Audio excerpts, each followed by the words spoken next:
Price Lord. Hallelujah. അനുഗ്രഹിക്കപ്പെട്ടതായി പ്രഭാതത്തിനായിട്ട് ഞാൻ ദൈവത്തിന് സ്തോത്രം ചെയ്യുന്നു. എല്ലാ പ്രിയപ്പെട്ടവരും കർത്താവ് യേശു ക്രിസ്തുവിന്റെ നാമത്തിൽ ഹല്ലേലൂയ എൻ്റെ പ്രഭാത വന്ദനത്തെ അറിയിക്കുന്നു. എല്ലാവരും സുഖത്തോടും ക്ഷേമത്തോടും സന്തോഷത്തോടും ആയിരിക്കുന്നു എന്ന് വിശ്വസിക്കുന്ന എല്ലാവരെയും ദൈവം ധാരാളമായിട്ട് അനുഗ്രഹിക്കട്ടെ. ഇന്നത്തെ ചിന്തയ്ക്കായിട്ടൊരു വാക്യം വായിപ്പാൻ ഞാൻ ആഗ്രഹിക്കുന്നു.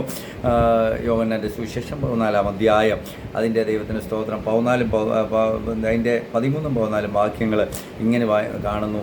നിങ്ങൾ എൻ്റെ നാമത്തിൽ അപേക്ഷിക്കുന്നതൊക്കെയും പിതാവ് പുത്രനിൽ മഹത്വപ്പെടേണ്ടതിന് ഞാൻ ചെയ്തു തരും. നിങ്ങൾ എൻ്റെ നാമത്തിൽ എന്നോട് അപേക്ഷിക്കുന്നതൊക്കെയും ദൈവത്തിന് സ്തോത്രം ഞാൻ ചെയ്തു തരും. അനുഗ്രഹിക്കപ്പെട്ട വാക്യത്തിനായിട്ട് ഞാൻ ദൈവത്തിന് സ്തോത്രം ചെയ്യുകയാണ്. ഇവിടെ കർത്താവ് തന്നെ പറഞ്ഞിരിക്കുന്ന തൻ്റെ ശിഷ്യന്മാരോട് പറഞ്ഞിരിക്കുന്ന ഒരു വാക്യമാണ് ഞാനിവിടെ വായിച്ചത്. ഹല്ലേലൂയ. അതിൻ്റെ 14-ാം വാക്യം വായിക്കുമ്പോൾ, നിങ്ങളുടെ 1-ാം വാക്യം വായിക്കുമ്പോൾ, നിങ്ങളുടെ ഹൃദയം കലങ്ങിപ്പോകരുത്, ദൈവത്തിൽ വിശ്വസിപ്പീൻ, എന്നിലും വിശ്വസിപ്പീൻ. എൻ്റെ പിതാവിൻ്റെ ഭവനത്തിൽ അനേക വാസസ്ഥലങ്ങളുണ്ട്, ഇല്ലെങ്കിൽ ഞാൻ നിങ്ങളോട് പറയുമായിരുന്നു. ഞാൻ നിങ്ങൾക്ക് ഹല്ലേലൂയ സ്ഥലമൊരുക്കുവാൻ പോകുന്നു. ഞാൻ പോയി നിങ്ങൾക്ക് സ്ഥലമൊരുക്കിയാൽ ഞാൻ ഇരിക്കുന്ന ഇടത്ത് നിങ്ങളും ഇരിക്കേണ്ടതിന് പിന്നെയും വന്ന് നിങ്ങളെ എൻ്റെ അടുക്കൽ ചേർത്തുകൊള്ളും. നല്ല ഹല്ലേലൂയ.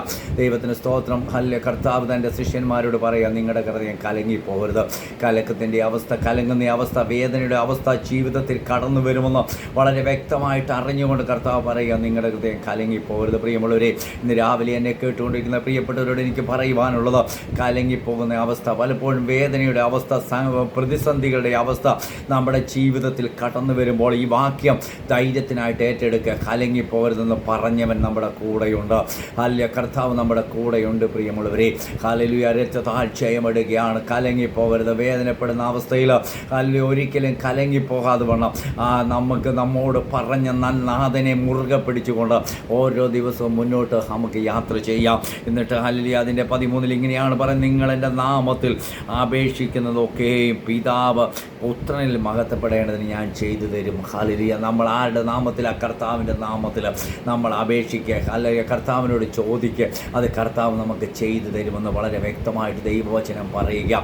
കലങ്ങുന്ന വേദനപ്പെടുന്ന അവസ്ഥയുടെ നടുവിൽ നിന്നുകൊണ്ട് നമുക്ക് മുട്ടുവാൻ ഒരിടമേ ഉള്ളൂ, നമ്മുടെ കർത്താവിൻ്റെ സന്നിധിയാണ്. പ്രിയമുള്ളവരെ, കർത്താവിൻ്റെ സന്നിധി കടന്നു വന്ന് നമ്മൾ അപേക്ഷിച്ചാൽ അത് ചെയ്തു തരുവാൻ നമ്മുടെ കർത്താവ് മതിയായവനാ. നമ്മുടെ കർത്താവ് അത് ചെയ്തു തരിക തന്നെ ചെയ്യുമെന്ന് ദൈവവചനം നമ്മളെ പഠിപ്പിക്കുക. അതിൻ്റെ 14 പറയുന്നത്, നിങ്ങളെ എൻ്റെ നാമത്തിൽ എന്നോട് അപേക്ഷിക്കുന്നതൊക്കെ ഞാൻ ചെയ്തു. പിന്നെയും അത് തന്നെയാണ് പറയുന്നത്, നിങ്ങൾ എൻ്റെ നാമത്തിൽ എന്നോട് അപേക്ഷിക്കുന്നതൊക്കെയും ഞാൻ ചെയ്തു തരും. ഹല്ലേലൂയ. നമുക്ക് ഒരേ ഒരിടമേ ഉള്ളൂ, നമ്മുടെ കർത്താവിൻ്റെ സന്നിധി. നമുക്കറിയാം, ഹല്ലേലൂയ, യോബിൽ കൂടി കർത്താവ് കടന്നു പോയപ്പോൾ ഹല്ലേലൂയ ദൈവത്തിന് സ്തോത്രം, ഹല്ലേലൂയ വ്യർത്ഥമായി എന്ന ഹല്ലേലൂയ ദൈവത്തിന് സ്തോത്രം, കുരുടനായ മനുഷ്യൻ ഉറക്കം നിലവിളിക്കുക, ദാവീദ് പുത്ര എന്നോട് കരുണയുണ്ടാകണമേ എന്ന് ഉറക്കം നിലവിളിച്ചു. ദൈവവചനം വായിക്കുമ്പോൾ നമുക്ക് അവിടെ അത് കാണുവാൻ കഴിയുന്നുണ്ട്. എന്നാൽ മറ്റുള്ളവർ അവനോട് മിണ്ടാതിരിപ്പാൻ പറഞ്ഞുവെങ്കിലും അത്യുച്ചത്തിൽ വീണ്ടും താൻ നിലവിളിക്കുക. കർത്താവ് നിന്നു. ഹല്ലേലൂയ. അവനോട് ചോദിക്കാൻ, ഞാൻ നിനക്ക് എന്ത് ചെയ്തു തരണം? അപേക്ഷിക്കുന്നത് ചെയ്തു തരുന്ന കർത്താവ്, നമ്മുടെ കർത്താവ്. ഹല്ലേലൂയ. അവനോട് ചോദിക്കുക, ഞാൻ നിനക്ക് എന്ത് ചെയ്തു തരണം? അവൻ ഒരേ ഒരു കാര്യമേ പറഞ്ഞുള്ളൂ, എനിക്ക് കാഴ്ച വേണം, എനിക്ക് കാഴ്ച വേണം. ഞാൻ കുരുടനാ, എനിക്ക് കാഴ്ച വേണം, എനിക്ക് ആരെയും കാണുവാൻ കഴിയുന്നില്ല. ഹല്ലേലൂയ. ദൈവത്തിന് സ്തോത്രം. അതുകൊണ്ട് എനിക്ക് കാഴ്ച വേണം. കാഴ്ചയില്ലാത്തവനാണെങ്കിലും അവൻ അറിയാമായിരുന്നു, ഇതുവഴി കടന്നു പോകുന്നവന് എനിക്ക് ഹല്ലേലൂയ കാഴ്ച നൽകി തരുവാൻ ശക്തനായവനാ. അല്ല, അവനെയാണ് ഞാൻ ആരാധിക്കുന്നത്, ആ കർത്താവിനെയാണ് ഞാൻ വിളിക്കുന്നത്. അവൻ്റെ അപേക്ഷ അതാണ്, എനിക്ക് കാഴ്ച വേണം. ഇന്ന് പകൽക്കാലം രാവിലെ സമയം എന്നെ കേട്ടുകൊണ്ടിരിക്കുന്ന പ്രിയപ്പെട്ടവരെ, ജീവിതത്തിൽ തകർന്ന അവസ്ഥയിലാണോ, വേദനപ്പെടുന്ന അവസ്ഥയിലാണോ, നമ്മുടെ കർത്താവിനോട് ചോദിക്കുക, കർത്താവ് ചെയ്തു തരും. ഹല്ലേലൂയ. കർത്താവിൻ്റെ സന്നിധിയിൽ നിന്ന് കടന്നു പോകാൻ കർത്താവ് നമുക്ക് വേണ്ടി പ്രവർത്തിപ്പാൻ ശക്തനാ, നമുക്ക് വേണ്ടി ഒരുക്കുവാൻ കർത്താവ് ശക്തനാ. ഇവൻ പറയുക, എനിക്ക് കാഴ്ച വേണം, എനിക്ക് കാഴ്ച വേണം. കർത്താവ് നിന്നു, അവനെ കൊണ്ടുവരുവാൻ പറഞ്ഞു.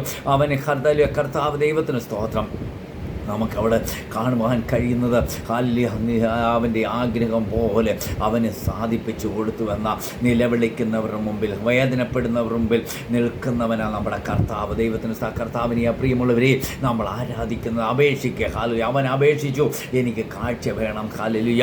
നമുക്ക് 15-ാം അധ്യായത്തിലേക്ക് കടന്നു വരുമ്പോൾ നമ്മൾ കാണുന്ന ഒരു വാക്യമുണ്ട്. ഹല്ലേലൂയ. നിങ്ങളിലും എൻ്റെ വചനം നിങ്ങളിലും വസിച്ചാൽ, നിങ്ങൾ ഇച്ഛിക്കുന്നത് എന്തെങ്കിലും അപേക്ഷിപ്പീൻ, അത് നിങ്ങൾക്ക് കിട്ടുമെന്ന ദൈവത്തിന് സ്തോത്രം. നമ്മളൊരു കാര്യം ചെയ്യണം. കർത്താവ് ദൈവത്തിന് സ്തോത്രം, നിങ്ങൾ എന്നിൽ വസിക്കണം, എൻ്റെ വചനം നിങ്ങളിൽ വസിക്കണം. അതാണ് നമ്മൾ ചെയ്യേണ്ട. ഹല്ലേലൂയ. കർത്താവ് നമ്മളിലൊന്ന് വസിച്ചാൽ, ഹല്ലേലൂയ, കർത്താവിൻ്റെ വചനം നമ്മുടെ ഉള്ളിലായാൽ ദൈവത്തിന് സ്തോത്രം, നമ്മൾ ഹല്ലേലൂയ നിങ്ങൾ ഇച്ഛിക്കുന്നത് എന്തെങ്കിലും അപേക്ഷിപ്പിൻ, അത് നിങ്ങൾക്ക് കിട്ടും, തീർച്ചയായിട്ടും ലഭിക്കും. പ്രിയമുള്ളവരെ, നമ്മളൊന്ന് മാത്രം ചെയ്യണം. കർത്താവിൻ്റെ വചനം നമ്മുടെ ഉള്ളിൻ്റെ ഉള്ളിൽ ഹല്ലേലൂയ ദൈവത്തിന് വസിക്കുവാൻ ഏൽപ്പിച്ചു കൊടുക്കണം. കർത്താവിനെ തന്നെ നമ്മുടെ ഉള്ളിൻ്റെ ഉള്ളിൽ വസിക്കുവാൻ ഏൽപ്പിച്ചു കൊടുക്കണം. ദൈവത്തിന് ഇന്നത്തെ തലമുറയൊക്കെ നഷ്ടപ്പെട്ടുകൊണ്ടിരിക്കുക. ഹല്ലേലൂയ, വല്ലാത്തൊരു കാലഘട്ടത്തിലായി ഇന്ന് കടന്നു വന്നിരിക്കുന്നത്. ദൈവവചനം പറയുന്നു, നിങ്ങൾ എന്നിൽ വസിപ്പീൻ, എൻ്റെ വചനം നിങ്ങളിൽ വസിപ്പീൻ. വസിച്ചാൽ നിങ്ങൾ ഇച്ഛിക്കുന്നത്, നിങ്ങൾ അപേക്ഷിക്കുന്നത് ഞാൻ നിങ്ങൾക്ക് ചെയ്തു തരുമെന്ന്. അത്ര അനുഗ്രഹിക്കപ്പെട്ട വചനമാണ്. ഹല്ലേലൂയ. നമുക്ക് ചെയ്തു തരുവാൻ കഴിയുന്ന ഒരേ ഒരുവനേ ഉള്ളൂ. ആ കർത്താവിൻ്റെ പാദപീഠയാണ് നമ്മളായിരിക്കുന്നത്.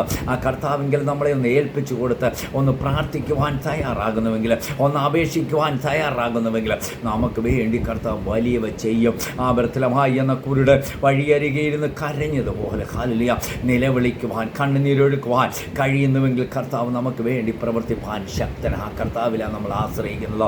ആ കർത്താവിലെ പ്രിയമുള്ളവരെ നമ്മൾ ചാരുന്നത് മറന്നു പോകരുത്. ഇവിടെ പറയുകയാണ്, നിങ്ങൾ എന്നിലും എൻ്റെ വചനം നിങ്ങളിലും വസിച്ചാൽ ദൈവം നിങ്ങൾ ഇച്ഛിക്കുന്നത് എന്തെങ്കിലും ഹല്ലേലൂയ അപേക്ഷിപ്പീൻ, അത് നിങ്ങൾക്ക് കിട്ടുമെന്ന്. നിങ്ങളുടെ ആഗ്രഹത്തെ നടത്തിത്തരുന്ന ഒരു നല്ല കർത്താവ്, നമ്മുടെ പ്രാർത്ഥന കേൾക്കുന്ന ഒരു നല്ല നാഥൻ ആ കർത്താവിൻ്റെ സന്നിധിയിലായിരിക്കണം. പക്ഷെ നമ്മൾ ഒരു കാര്യം ചെയ്യണം. കർത്താവിൻ്റെ വചനം നമ്മളുടെ ഉള്ളിൽ വസിക്കണം. കർത്താവ് നമ്മുടെ ഉള്ളിലാകണം. ദൈവത്തിന് സ്തോത്രം. എന്നാൽ നിങ്ങൾ അപേക്ഷിക്കുന്നതൊക്കെയും ചെയ്തു തരാമെന്ന് പറഞ്ഞവൻ നമ്മുടെ കൂടെയുണ്ട്, യാതൊരു സംശയവുമില്ല. ആ കർത്താവിൻ്റെ പാദപീഠത്തിൽ നമ്മളെ ഒന്ന് ഏൽപ്പിച്ചു കൊടുത്തുകൊണ്ട് പ്രാർത്ഥിക്കുവാൻ നമ്മൾ തയ്യാറാകുന്നുവെങ്കിൽ ഇന്ന് രാവിലെ ഹല്ലേലൂയ നമുക്ക് വേണ്ടി വലിയവ ചെയ്യുവാൻ നമ്മുടെ കർത്താവ് മതിയായവനാ.